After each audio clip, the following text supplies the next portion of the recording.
छत्रपति शिवाजी महाराज की, छत्रपति शिवाजी महाराज की, छत्रपति शिवाजी महाराज की। मंच पर उपस्थित भारतीय जनता पार्टी के प्रदेश के अध्यक्ष मान्य श्री चंद्रशेखर बावनकुले जी,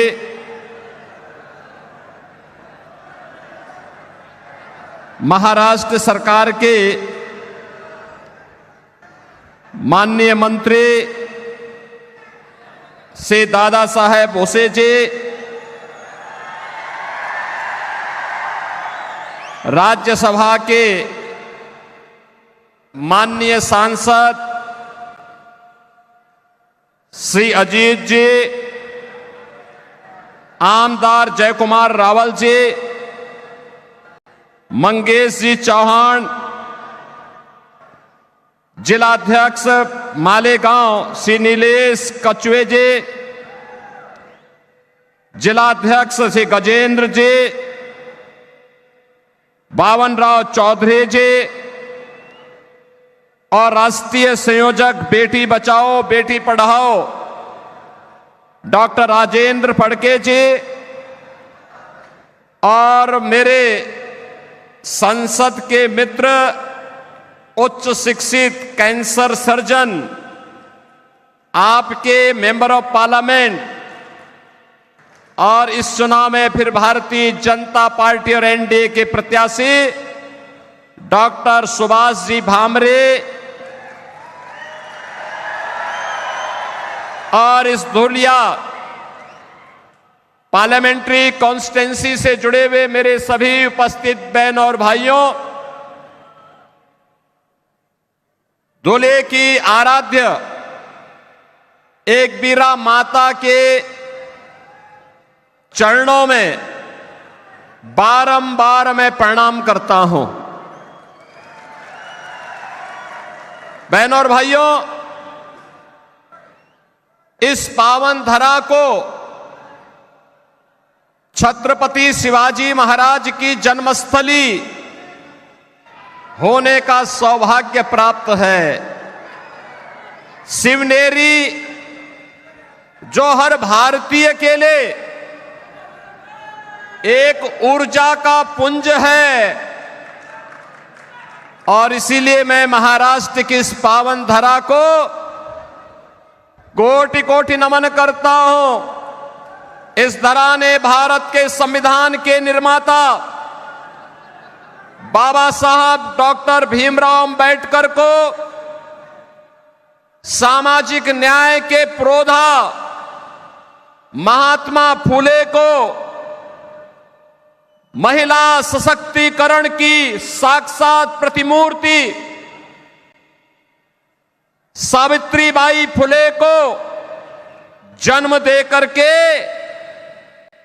भारत को एक नए भारत की दिशा में अग्रसर करने का मार्गदर्शन दिया है और हिंदू धर्म रक्षक स्वराज के अभियान के नेतृत्वकर्ता छत्रपति संभाजी महाराज की इस पावन धरा को और जिस पावन धरा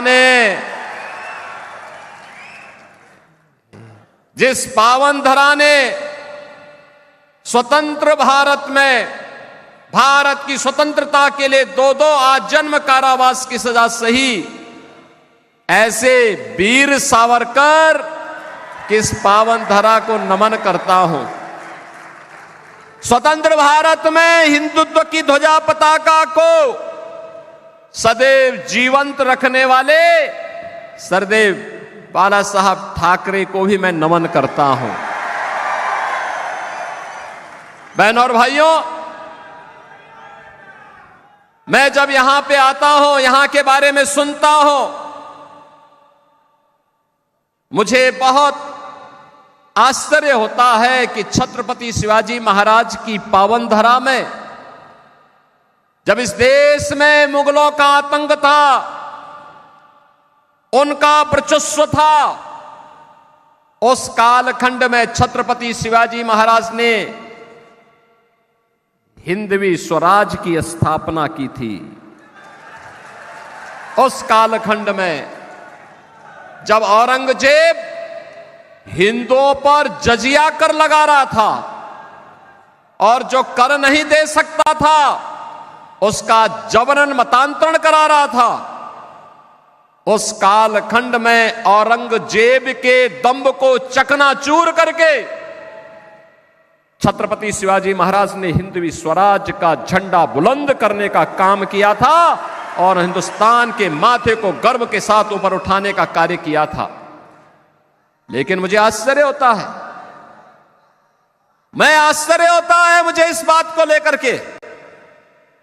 मैंने सुना है कि कांग्रेस के प्रदेश के अध्यक्ष यहां आए थे और अपने संस्कारों के अनुरूप कह रहे थे कि कांग्रेस की सरकार आएगी तो राम मंदिर को धुलवाएगी। अरे यूपी की जनता तुम्हें उस लायक ही नहीं छोड़ेगी कि अयोध्या पहुंच भी पाओगे। अयोध्या में राम मंदिर का निर्माण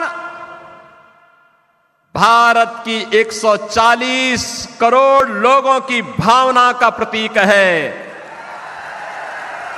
भारत के अंदर जब हमारा महाराष्ट्र देश के अंदर के सभी लोग मिलकर के मोदी जी के नेतृत्व में अपने वोट की कीमत को समझे हैं और मोदी जी का यशस्वी नेतृत्व उन लोगों ने स्वीकार करके मोदी जी को भारत का प्रधानमंत्री बनाया, तब कांग्रेस के कलंक को समाप्त करते हुए मोदी जी ने अयोध्या में राम मंदिर के निर्माण का मार्ग प्रशस्त किया है और आज तो अयोध्या में रामलला विराजमान हो गए हैं। मैं तो अयोध्या से ही आया हूं, कल ही मैं अयोध्या था। मुझे जब भी मौका मिलता है मैं अयोध्या जाता हूं। बहनों और भाइयों, ये भारतवासियों के लिए इससे बड़ी गौरव की बात क्या हो सकती है कि 500 वर्षों का इंतजार आज भारत के अंदर समाप्त हुआ। अयोध्या में रामलला फिर से अपनी जन्मभूमि में विराजमान हो गए। राम मंदिर का भव्य निर्माण हो गया है। जो लोग पहले कहते थे, ये कांग्रेस के लोग ही कहते थे ना कि अयोध्या में अगर हिंदुओं के पक्ष में फैसला होगा तो दंगा हो जाएगा, यही कहते थे, धमकाते थे, खून की नदियां बह जाएंगी, भारत पे हमला हो जाएगा। इन लोगों को पता ही नहीं कि नया भारत है, ये नया भारत है। बोलता नहीं है, करके दिखाता है। छेड़ता नहीं है, लेकिन अगर कोई छेड़ता है तो छोड़ता भी नहीं है। हमारा संकल्प था कि रामलला हम आएंगे, मंदिर वहीं।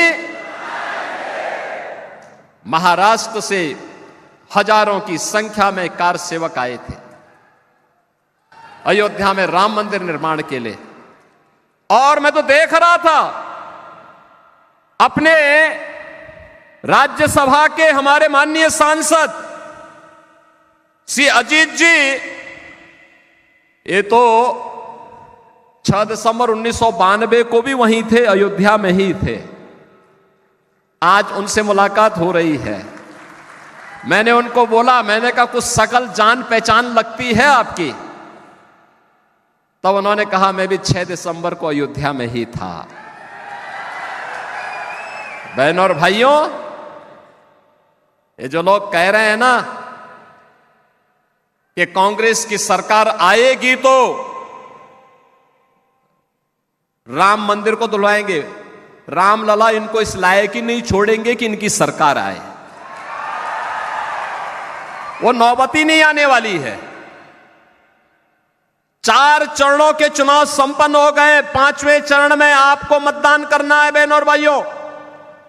और मैं भी कह सकता हूं, पूरे देश के अंदर जो नारा गूंज रहा है, एक ही स्वर है, एक ही स्वर है, और हर ओर से एक ही नारा गूंज रहा है, और वह है कि फिर एक बार, फिर एक बार, फिर एक बार और अब की बार तो जब ये नारा भाजपा के लोग, एनडीए के लोग लगाते हैं तो विपक्ष को लगता है कि उनके पैरों के नीचे की जमीन चली गई।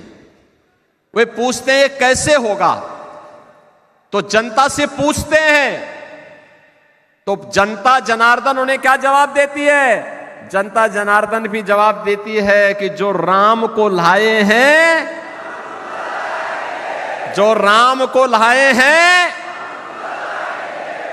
और मोदी जी राम को लाए हैं तो मोदी जी फिर से आएंगे। कोई संदेह नहीं होना चाहिए बहनों और भाइयों। मैं तो आज आपसे कहने के लिए आया हूं, चुनाव के बहाने चंद्रशेखर बावनकुले जी मुझे यहां लेके आ गए। वैसे गालना में हमारा आश्रम है, मेरे गुरु भाई योगी बिलासनाथ जी वहां विराजमान होते हैं, और मैंने कई बार प्रयास किया, लेकिन बहनों और भाइयों इसी बहाने मैंने कहा चलो मैं चलता हूं। इस बार मैं जाऊंगा तो मालेगांव के अपने भाइयों को, धुलिया के अपने बंधुओं को, सबको मैं, बहनों और भाइयों को मैं आज अयोध्या में प्रभु राम लला के दर्शन करने के लिए आमंत्रण जरूर दूंगा। बहनों और भाइयों, भारतीय जनता पार्टी आज भारत को आत्मनिर्भर और विकसित भारत बनाने के संकल्प के साथ इस चुनाव में उतरी है। चुनाव हमारे लिए केवल सत्ता प्राप्त का साधन नहीं है। चुनाव हमारे लिए एक गरीब के चेहरे पर खुशहाली लाने का, एक वंचित को उसका अधिकार दिलाने का, एक नौजवान के हाथ को रोजगार उपलब्ध करवाने का, एक अन्नदाता किसान को उसका हक उपलब्ध कराने का, एक बेटी और एक बहन को आर्थिक स्वावलंबन के मार्ग पर अग्रसर करने का, और भारत की विरासत को सम्मान दिलाते हुए विकास के पथ पर भारत को दुनिया के अंदर अग्रणी राष्ट्र के रूप में स्थापित करने का है। ये चुनाव केवल सत्ता प्राप्त करेंगे, जैसे कि कांग्रेस के लोग और इंडी गठबंधन कर रहा है कि जीतेंगे तो मिलके लूटेंगे। इनके लिए चुनाव क्या है? लूटने का एक माध्यम है। हमारे लिए चुनाव जनता जनार्दन की खुशहाली के लिए और भारत को दुनिया की सबसे बड़ी ताकत के रूप में स्थापित करने का एक संकल्प है, और उस संकल्प के साथ हम लोग आगे बढ़ रहे हैं। और यह संकल्प नहीं होता तो क्या पिछले 10 वर्ष में भारत इतनी प्रगति करता? आपने देखा होगा नए भारत को मोदी जी के नेतृत्व में पिछले 10 वर्ष में भारत ने जो प्रगति की है अभूतपूर्व है। बहनों और भाइयों, दुनिया के अंदर सम्मान बढ़ा है। 2014 के पहले क्या स्थिति थी? 2014 के पहले दुनिया के अंदर भारत के प्रति सम्मान का भाव समाप्त हो रहा था, लगातार सम्मान घटता जा रहा था, सीमाएं असुरक्षित थी, घुसपैठ होती थी, आतंकी विस्फोट होते थे। और जब भी मैं तब भी सांसद था और मेंबर ऑफ पार्लियामेंट के नाते जब हम पार्लियामेंट में इस मुद्दे को उठाते थे तो कांग्रेस की सरकार कहती थी कि आतंकवादी सीमा पार के हैं, हम क्या करेंगे। बहनों और भाइयों, विकास के कार्य ठप पड़े थे, भ्रष्टाचार चरम पे था, गरीब भूख से मरता था, किसान आत्महत्या करता था, नौजवान पलायन करता था, बेटी और व्यापारी सुरक्षित नहीं थी, और हर हिंदू पर्व और त्योहार के पहले दंगे हो जाते थे। यही होता था ना। लेकिन बहनों और भाइयों, 14 के बाद कैसे परिवर्तन हुआ है। आज दुनिया के अंदर सम्मान बढ़ा है, सीमाएं सुरक्षित हुई हैं, सीमाएं सुरक्षित होने के साथ साथ आतंकवाद और नक्सलवाद पर नकेल कसी गई है। अब तो जोर से कहीं पर पटाखा फट जाए ना तो सबसे पहले पाकिस्तान सफाई देता है, कहता मेरा हाथ नहीं है। अब ये सीमा पार का आतंकवाद समाप्त। पाकिस्तान कहता है मेरा हाथ नहीं है, बकस दो बस एक बार, अब कुछ नहीं कर रहूंगा मैं। और पाकिस्तान, मैं तो कहना चाहता हूं, जो लोग ये पाकिस्तान के समर्थन में बात करते हैं ना, इनको पाकिस्तान ही भेज देना चाहिए, जाए वहां भीख मांगे। देख रहे हो वहां पे भारत 80 करोड़ लोगों को पिछले 4 वर्ष से फ्री में राशन दे रहा है और मोदी जी ने कहा अगले 5 वर्ष तक देंगे। और पाकिस्तान में लोग भूखों मर रहे हैं। पाक अधिकृत कश्मीर में किस प्रकार का नजारा है, अराजकता है। लोग 1 किलो गेहूं के लिए लड़ रहे हैं, आटा के लिए लड़ रहे हैं, आपस में मारपीट कर रहे हैं, आगजनी हो रही है, तोड़फोड़ हो रही है। और मैं तो कहूंगा इन पाकिस्तान परस्तों से जाए पाकिस्तान में भीख मांगे, पाकिस्तान में कंगाल बन करके, वहां पर इनके दिमाग ठिकाने न लग जाए तो अपने आप ठीक हो जाएंगे। बहनों और भाइयों, खाएंगे भारत के अंदर और जो गाएंगे पाकिस्तान का, उनके लिए हिंदुस्तान में कोई ठिकाना नहीं होना चाहिए, कोई ठिकाना नहीं होना चाहिए। जो लोग कहते हैं मोदी जी ने क्या किया है, बहनों और भाइयों, उनको सबसे पहला जवाब दीजिए, उनको सबसे पहला जवाब दीजिए कि जितनी पाकिस्तान की आबादी है उससे ज्यादा लोगों को मोदी जी ने 10 वर्ष में गरीबी रेखा से उभार करके खुशहाल जीवन जीने के लिए एक मार्ग प्रशस्त किया है। उनको बताइए पाकिस्तान की आबादी 23 करोड़ और मोदी जी ने 25 करोड़ लोगों को गरीबी से उभारा है। यह है नया भारत। बहनों और भाइयों, आयुष्मान भारत 60 करोड़ लोगों को 5 लाख रुपए की सुविधा, और मोदी जी ने कहा है कि 70 वर्ष से ऊपर के हर एक वृद्ध नागरिक को, वृद्धजन को 5 लाख रुपए प्रतिवर्ष आयुष्मान भारत की सुविधा उपलब्ध करवाएंगे, स्वास्थ्य की सुविधा उपलब्ध करवाएंगे, फ्री में उपलब्ध करवाएंगे। बहनों और भाइयों, 50 करोड़ गरीबों के जनधन अकाउंट खुले हैं। 12 करोड़ अन्नदाता किसानों के लिए किसान सम्मान निधि, 12 करोड़ गरीबों के घर में शौचालय बने हैं। एलपीजी का सिलेंडर जो कांग्रेस के समय में मिलता नहीं था, पैसा देके भी नहीं मिलता था, मोदी जी ने 10 करोड़ घरों को फ्री में उपलब्ध करवाने का काम किया है। और 4 करोड़ गरीबों के मकान बन गए हैं। और बाकी जितने बचे हैं अगले 5 वर्ष में मोदी जी ने कहा उन सब के लिए भी एक एक प्रधानमंत्री आवास उपलब्ध करवाने का काम करेंगे। बहनों और भाइयों, एक तरफ गरीब कल्याण की योजनाएं और दूसरी ओर इंफ्रास्ट्रक्चर। अरे महाराष्ट्र का तो सौभाग्य है, मोदी जी के नेतृत्व में आदरणीय नितिन गडकरी जी ने इंफ्रास्ट्रक्चर का ऐसा जाल बिछाया है, ऐसा जाल बिछाया है, दुनिया देखती रह जाती है। हाईवे, वर्ल्ड क्लास हाईवे, 4 लेन, 6 लेन, 8 लेन, 12 लेन की एक्सप्रेसवे बन रही है, हाईवे बन रहे हैं, एयरपोर्ट बन रहे हैं, IIT, IM, AIIMS, IIIT, NIT, world class university, हर घर नल की योजना। और हर घर में नल होगा, नल में जल होगा, जल भी आरओ का होगा। यह भी मोदी जी के नेतृत्व में आज पूरे देश के अंदर लागू हो रहा है। और बहनों और भाइयों, ये तो मैं आपको धन्यवाद देने के लिए आया हूं। आपने यहां पर डॉक्टर सुभाष जी भामरे को अपना मेंबर ऑफ पार्लियामेंट बनाया था और बना रहे हैं। एक पढ़ा लिखा इंसान, कैंसर सर्जन, उच्च शिक्षित कैंसर सर्जन, वह तो इन सब के बारे में जानता है। संसद में मंत्रालयों में इन मुद्दों को उठाता है, संसद में मुद्दों को उठाता है, उन योजनाओं को यहां पे लेकर के आने का काम करता है। एक तरफ यह भारत और दूसरी तरफ कांग्रेस के नेतृत्व में इंडी गठबंधन।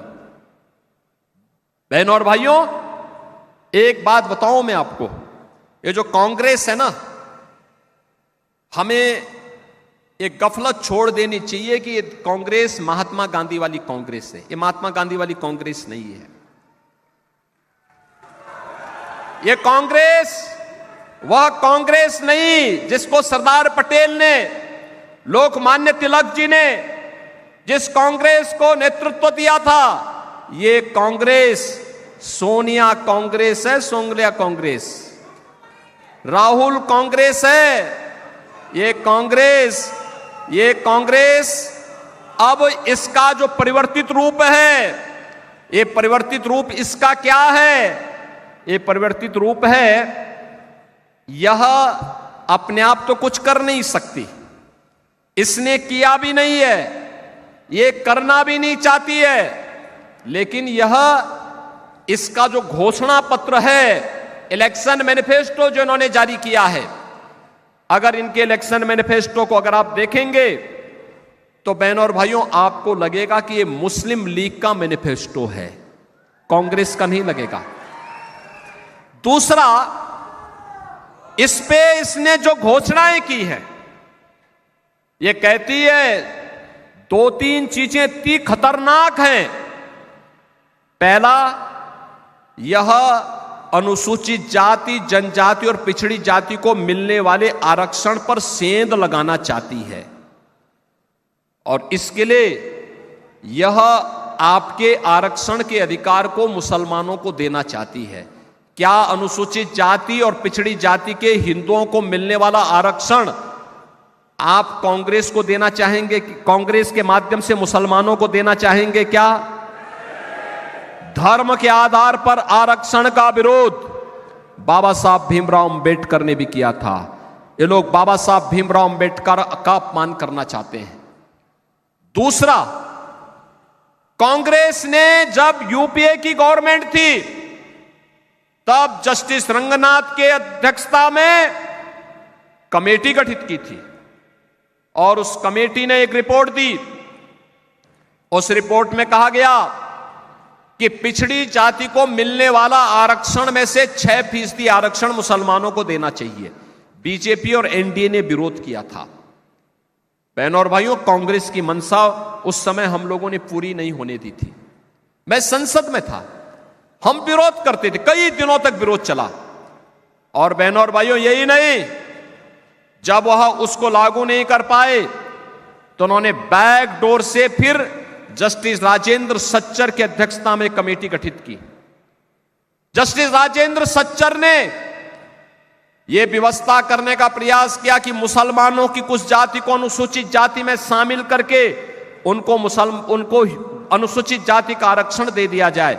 हमने तब भी विरोध किया था। हमने कहा बाबा साहब भीमराव अंबेडकर की भावना के विरुद्ध है यह आरक्षण, यह मुस्लिम आरक्षण नहीं हो सकता, हम इसका विरोध करते हैं। और आज कांग्रेस का मैनिफेस्टो फिर से मुस्लिम आरक्षण की वकालत करता है। हमें इसका विरोध करना चाहिए। यह भारत के विभाजन की आधारशिला है। दूसरा, बहनों और भाइयों, कांग्रेस के शहजादे क्या कह रहे हैं?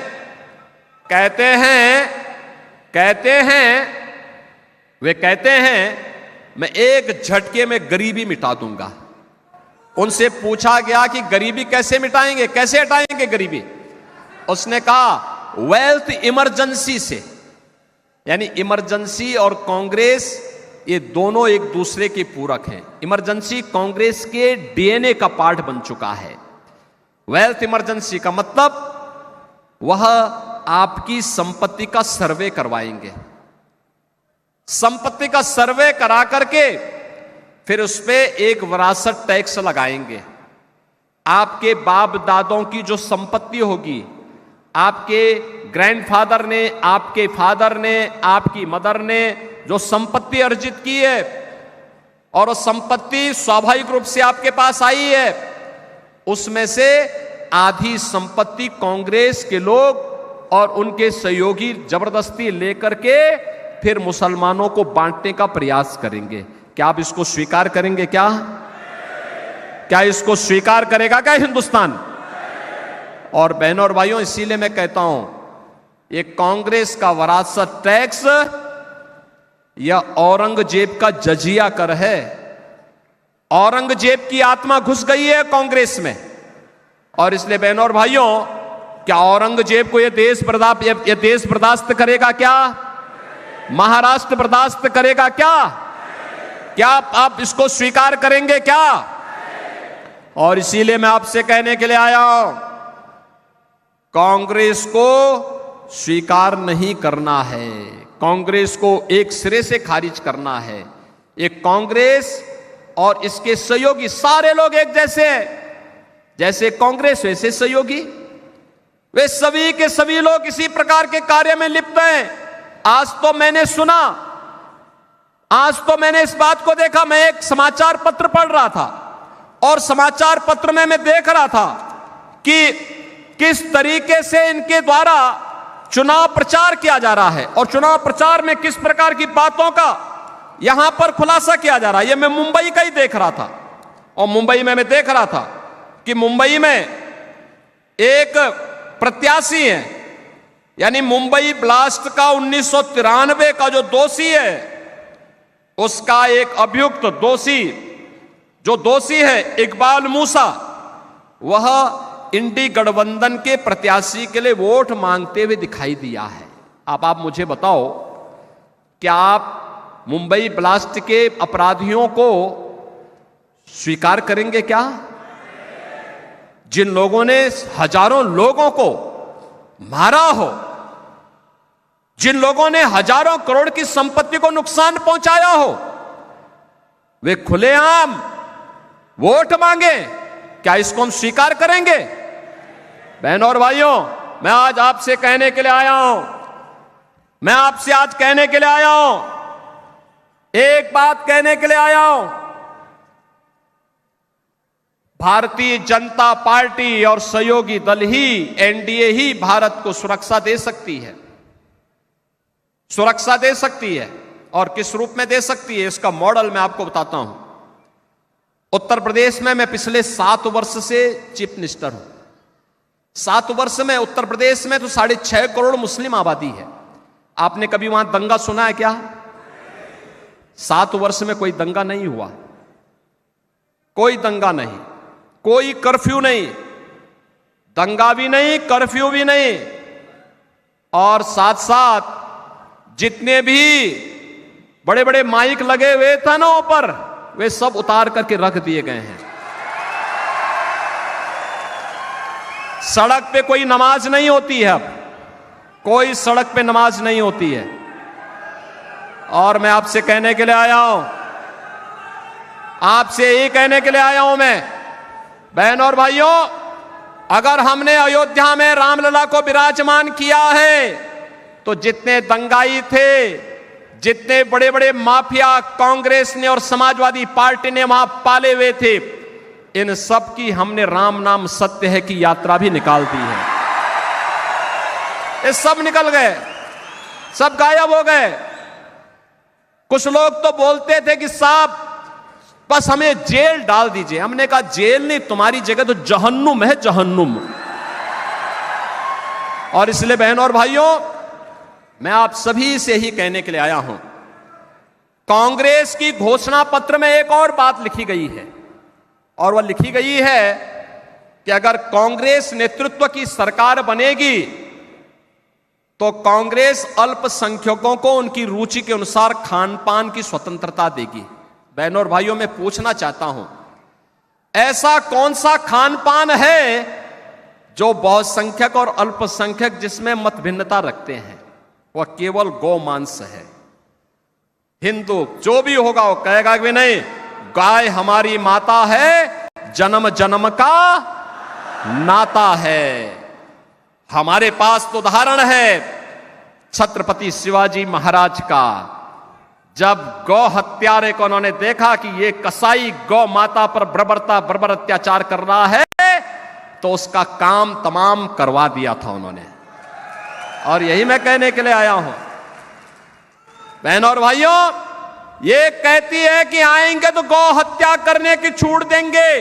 क्या आप यहां मालेगांव में और धुलिया में क्या ये कांग्रेसी लोगों को क्या यहां पर गौ कसी करने की, गौ हत्या करने की छूट देंगे क्या?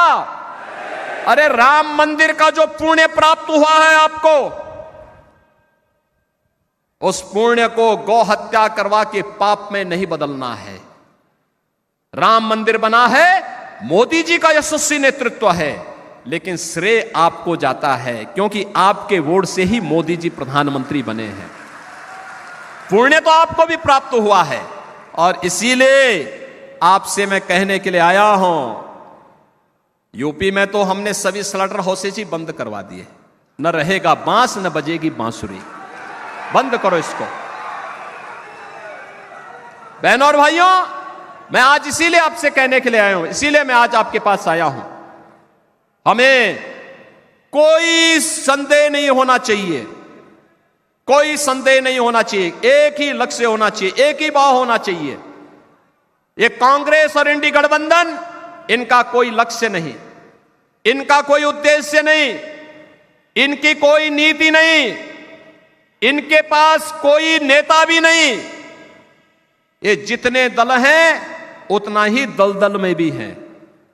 इनके पास देश के लिए किसी प्रकार का कोई इनके पास विजन नहीं है और इसीलिए इनका मिशन भी नहीं है। यह तो केवल और केवल देश के विभाजन की आधारशिला रखना चाहते हैं, देश की कीमत पर सत्ता चाहते हैं। हम देश सर्वोपरि मानते हैं, भारत सर्वोपरि मानते हैं, राष्ट्र के लिए सब कुछ समर्पण, सब कुछ समर्पण।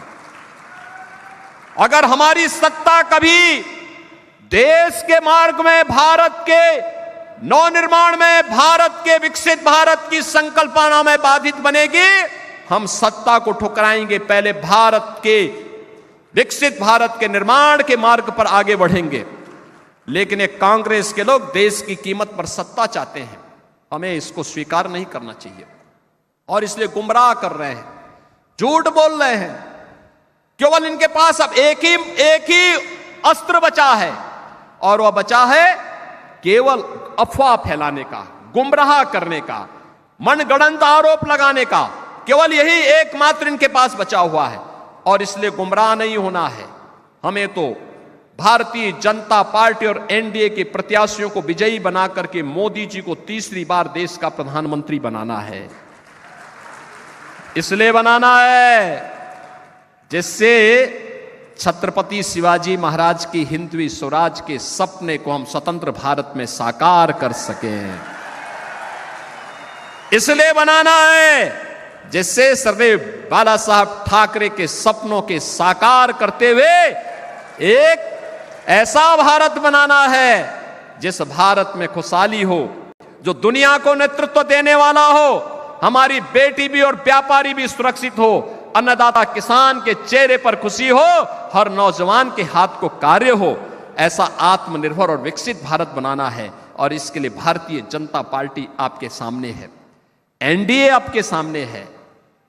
और इसलिए मैं आप सबसे अपील करूंगा, इस सीट पर डॉक्टर सुभाष जी भामरे पहले भी सांसद आपने बनाए थे, आज फिर उनको बना करके भेजना है। और इसीलिए मैं आपसे कहने के लिए आया हूं, मैं आज अयोध्या से अपना कार्यक्रम स्थगित करके सीधे आपके पास आया हूं, आपसे विनम्र अपील करने के लिए इस सीट पर डॉक्टर सुभाष जी भामरे चुनाव विजयी बनकर के जाएं और फिर आपको लेकर के अयोध्या में रामलला का दर्शन करने के लिए आए। मैं उनसे भी कहूंगा, यहां के जितने भी हमारे एमएलएज हैं, इनसे भी कहूंगा ये सब एक साथ आए। मुझे केवल एक बार सूचना दे देंगे, आज अयोध्या नई अयोध्या बन गई है। बहनों और भाइयों, ऐसे लगता है जैसे भगवान राम के समय की अयोध्या फिर से आ गई हो। बहुत अच्छी कनेक्टिविटी हमने दे दी है, बहुत अच्छी व्यवस्था कर दी। जो लोग अयोध्या गए होंगे पिछले 3 महीने में, उनको वहां की व्यवस्था अच्छी लगी होगी ना, कोई दिक्कत तो नहीं आई। वहां जो गए थे वे अभिभूत होकर के आए हैं, अंतःकरण से अपने पूर्वजों का धन्यवाद करके आए हैं कि जिस कार्य के लिए उन्होंने संघर्ष किया था, आज रामलला को देख करके आ रहे हैं और अयोध्या एक नई अयोध्या के रूप में है। और उस नई अयोध्या के लिए मैं आपको आमंत्रित करने के लिए भी आया हूं। अयोध्या का दर्शन एक बार जरूर करिए, आप आइए, और जब आना हो तो मुझे एक बार सूचना जरूर दे दीजिए। बाकी आपकी कोई समस्या नहीं होगी, सारी समस्या का समाधान हम अपने आप करेंगे। मेरी आपसे अपील होगी कि डॉक्टर सुभाष जी भामरे को कमल चुनाव चिन्ह पर, परसों 20 मई को ही इलेक्शन है, और एनडीए के प्रत्याशी जहां भी है पूरे महाराष्ट्र के अंदर, उन सभी 13 सीटों पर एनडीए के प्रत्याशियों को भारी बहुमत से विजयी बना करके भेजिए। बहनों और भाइयों, इस बार का चुनाव ऐतिहासिक होना चाहिए। जीत तो पक्की है, लेकिन जीत ऐतिहासिक भी होनी चाहिए। ऐतिहासिक विजय के लिए मैं आया हूं। डॉक्टर सुभाष जी भामरे को ऐतिहासिक विजय बना के भेजेंगे। मालेगांव बोलो, धुलिया बोलो, जिता के भेजेंगे भारी बहुमत से। पीछे के हाथ भी ऊपर दिखने चाहिए। मुझे बताओ, आश्वस्त करो, सभी लोग सहमत हैं? जिता के भेजेंगे। चुनाव के दिन कमल ही कमल दिखना चाहिए। दिखेगा तो फिर मेरे साथ बोलेंगे, भारत माता की, भारत माता की, भारत माता की, छत्रपति शिवाजी महाराज की, छत्रपति शिवाजी महाराज की। जय श्री राम, जय श्री राम, जय जय श्री राम।